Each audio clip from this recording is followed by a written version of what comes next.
माणूस चंद्राच्या पुन्हा एकदा जवळ पोहोचलेला आहे। आर्टेमिस 2 मिशन अंतर्गत चंद्राभोवती फेरी मारून अंतराळवीर पृथ्वीवर परतले आहेत। ओरायन कॅप्सूलने पृथ्वीच्या वातावरणात प्रचंड वेगाने प्रवेश करत रीएंट्री केली। यावेळी ओरायन कॅप्सूलच्या हीट शील्डवर तापमान 2700 ते 2800 अंश सेल्सिअस होतं।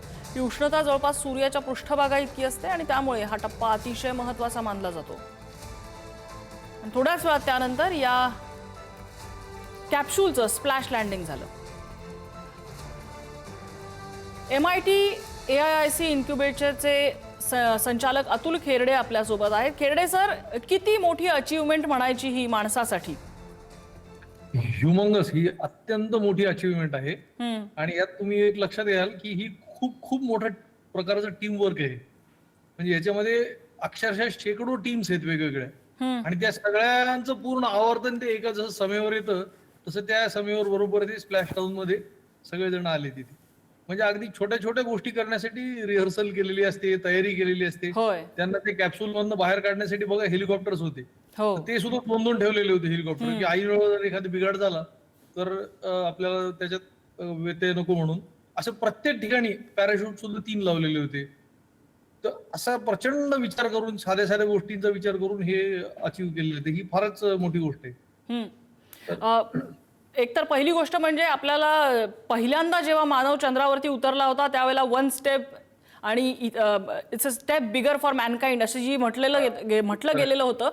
आत्ताचं हे जे यश मिळालेलं आहे हे भविष्याच्या दृष्टीने आपण कशी झेप म्हणायची? आता भविष्यात सगळ्यात नेक्स्ट जो टप्पा येतो आहे मंगळावर आपल्याला मोहीम करण्याचा। रॉकेटच्या बाबतीत असं होतं की आता साधारण 2800 टन इथून उचललं होतं जमिनीवरनं, त्यातले 22 टन फक्त परत आलेलं आहे आपल्याकडे। म्हणजे हे 22 टन फिरवून आणण्यासाठी 2800 टन आपल्याला जाळायला लागलं, जळूनच गेलं प्रत्यक्ष ते सगळं। आता मंगळावर जर पाठवायचं म्हटलं तर ते अशक्यच आहे, इतकं त्याला इंधन लागणार आहे। तर त्यामुळे एक विचार असा आहे की चंद्रावर जर पाणी सापडलं तर इथून चंद्रावर बेस गाठायचा आणि चंद्रावरून मंगळावर यानं पाठवायची। तर हे त्यातलं सगळ्यात महत्वाचं अचीवमेंट आहे।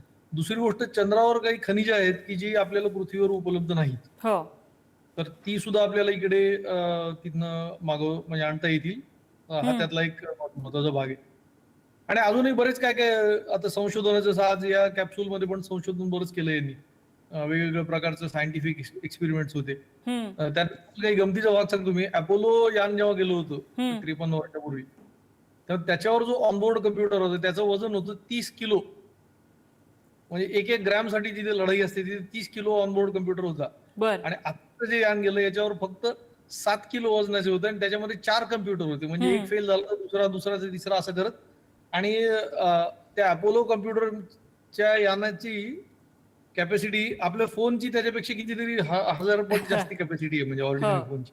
एवढे त्याच्यात डेव्हलपमेंट झालेली आहे या सगळ्या प्रोसेसमध्ये। नाही, अगदी म्हणजे त्यावेळेचं जे वाक्य होतं नील आर्मस्ट्रॉंग यांचं, small step for a man is a bigger step for Mankind, तसं आता आपण म्हणू शकतो की मानवासाठी एक घिरटी कदाचित चंद्राभोवतीची असेल, पण मानवतेसाठी किंवा त्या संशोधनाच्या दृष्टीने हे खूप मोठा वर्लपूल आपण ओपन केलेला आहे असं म्हणता येईल। आणि त्याची खोली कितपत आपल्याला शोधता येते, तळाचा किती आपल्याला शोध घेता येतो हे बघावं लागेल। सर, खूप धन्यवाद तुम्ही दिलेल्या माहितीबद्दल।